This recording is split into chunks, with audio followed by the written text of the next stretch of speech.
राम राम सभी भाइयों को। तो भाइयों, आज मेरी वीडियो बहुत इंटरेस्टिंग होने वाली है और मेरी सारी वीडियो लगभग देश धर्म समाज के हित में ही होती है, तो ये भी उन्हीं में से एक है। सो प्लीज़ बने रहिए इस वीडियो में और देखिए। आज के समय में लोग पैसों के पीछे इतने पागल हैं, इतने भूत बने हुए हैं कि उन्हें पैसा तो कमा रहे हैं, लेकिन उन्हें सही मायने में ये पता ही नहीं है कि पैसे का इस्तेमाल क्या करना है, कैसे करना है। इन्वेस्ट कर रहे हैं, आ रहा है पैसा, उसके अकाउंट में डाल रहे हैं, फिर उस पैसे को और इन्वेस्ट करें ताकि और पैसा आए, और फिर अपने अकाउंट में डाल रहे हैं, फिर और इन्वेस्ट कर रहे हैं। इस तरीके से बस पैसा जोड़े जा रहे हैं, जोड़े जा रहे हैं, लेकिन सही मायने में पता ही नहीं पैसे का करना क्या है। अरे यार, इससे अच्छा तो भाई मुसलमान है, उनके पास पैसा आता है ना, वो बिना ब्याज के, क्योंकि उनके वहाँ पे ब्याज हराम है, वो बिना ब्याज के अपने दोस्तों को, अपने कलीगों को, अपने और मुसलमान भाइयों को पैसा देते हैं ताकि वो अपना बिज़नेस स्टार्ट कर सके और उससे आगे बढ़ सके। अब बिज़नेस स्टार्ट होने के बाद उनका पैसा बिना ब्याज के वापस दे देते हैं। अब सोचो कितना बड़ा एहसान कर देते हैं वो उन पे, जो बिना ब्याज के पैसा देते हैं। और दूसरा, वो अपने इस्लाम के नाम पे पैसा देते हैं। आपने एक शब्द सुना होगा ज़कात नाम से, ज़कात नाम का एक शब्द है, जो अपनी कमाई का अच्छा खासा एक हिस्सा देते हैं वो मस्जिद और मदरसों के लिए, ताकि उनमें बच्चों को उनकी कुरान के हिसाब से तालीम मिल सके। और भी पता नहीं क्या क्या सिखाया जाता है उसमें, वो सब जानते हैं, लेकिन उनके हिसाब से वो ठीक है।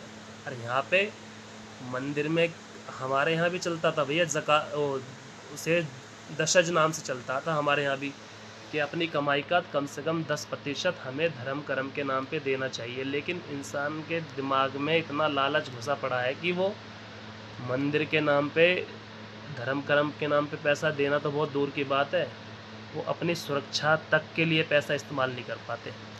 वो बस ये नहीं कि यार कल को कोई कैसी भी आपदा आ जाए, हिंदू मुसलमान हो जाए, हम कम से कम इस तरीके से इतनी तैयारी तो करके रखें कि हम अपनी या अपने बच्चों के, अपने परिवार की सुरक्षा कर सकें उन पैसों से।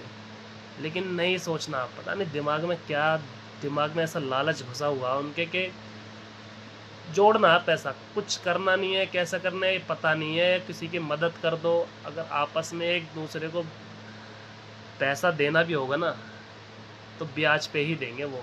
ऐसे लालची घुसा पड़ा है उनके दिमाग में, लालच। और मुसलमान यार इतने अपने पक्के होते हैं, अपने टाइम टेबल के, अपने डिसिप्लिन के रोज़ जाते हैं मस्जिद, रोज़ मदरसा जाते हैं पढ़ाई के लिए बच्चे, और बड़े बड़े रोज़ मंदिर मस्जिद जाते हैं वो। यानी कि कोई नालायक से नालायक भी होगा ना, वो ही जुम्मे के दिन जाएगा ज़रूर। और यहाँ पे हमें हफ्ते में एक दिन निकालना बड़ा मुश्किल हो जाता है। क्यों? क्योंकि लालच इतना घुसा हुआ है कि नहीं यार, पैसा कमाना, पैसा कमाना। मेरे भाइयों, पैसा कमा लोगे, अपनी सुरक्षा के लिए तो उसे इस्तेमाल कर लो, वरना आपके साथ साथ आपका पैसा भी, और पैसे के साथ साथ आपके घर में बच्चे, बहन, बेटी, सब कुछ ले जाएंगे यार वो। अगर कभी ऐसा हुआ तो मान के चलो, अगर हुआ ना कभी ऐसा, जो कि मुझे लग रहा है कि आने वाले समय में होगा ही ज़रूरी है, तो कुछ नहीं कर पाओगे। आपका पैसा भी रखा रह जाएगा, आपकी प्रॉपर्टी भी रखी रह जाएगी, सब कुछ रखा रह जाएगा, और वो सब कुछ छीन के ले जाएंगे। बस अपने शौक़ मौज में, गंदी आदतों में पैसा खर्च कर रहे हो, और कुछ नहीं कर रहे यार। थोड़ा धर्म कर्म के लिए भी निकालो पैसा, थोड़ा अपने देश में क्या ज़रूरत चल रही है, किसको क्या है, इस चीज़ के भी निकालो पैसा। भाइयों, मुसलमान हमेशा पैसों से ज़्यादा अहमियत अपने मुसलमान भाइयों को और अपने धर्म को, अपने मज़हब को देता है। इसीलिए वो आगे बढ़ रहा है, सब मिल के रह रहे हैं, फल फूल भी रहे हैं, सरकार से हर काम करा लेते हैं। वहीं दूसरी तरफ हिंदू पैसे को सबसे ज़्यादा अहमियत दे रहा है। भाड़ में गया धर्म, भाड़ में गए इंसान, भाड़ में गए अपने साथ के जो रहने वाले यार दोस्त, पैसा उसके लिए सबसे पहले है। देखो दोनों जगह कितना डिफरेंट है। वो आगे इसलिए बढ़ रहे हैं क्योंकि वो पैसे को अहमियत नहीं देते। हिंदू बटा हुआ है क्योंकि वो सबसे ज़्यादा पैसे को ही अहमियत देता है। बस यही डिफरेंस समझना है। इसके बाद भी कुछ मूर्ख हिंदुओं को मंदिर जाना बेकार लगता है। बे भाई आओ तो सही यार, सब कुछ ठीक हो जाएगा। अपना धर्म जो, हम बिल्कुल धर्म के पथ से बिल्कुल भटके हुए हैं ना इस समय, वो हमारी गाड़ी बिल्कुल पटरी पे आ जाएगी जब से आप मंदिर आना शुरू कर दोगे। सब कुछ ठीक होना शुरू हो जाएगा तभी।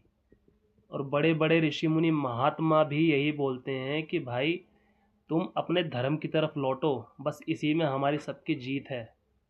वरना अगर अपने धर्म से बिल्कुल मूल धारा से कट गए ना, जो कि धीरे धीरे कटते जा रहे हैं, और बिल्कुल कट गए ना, तो ना तो हमारा अस्तित्व रहेगा, ना ही हमारे धर्म का कोई अस्तित्व रहेगा। याद रखना भाई। जय श्री राम।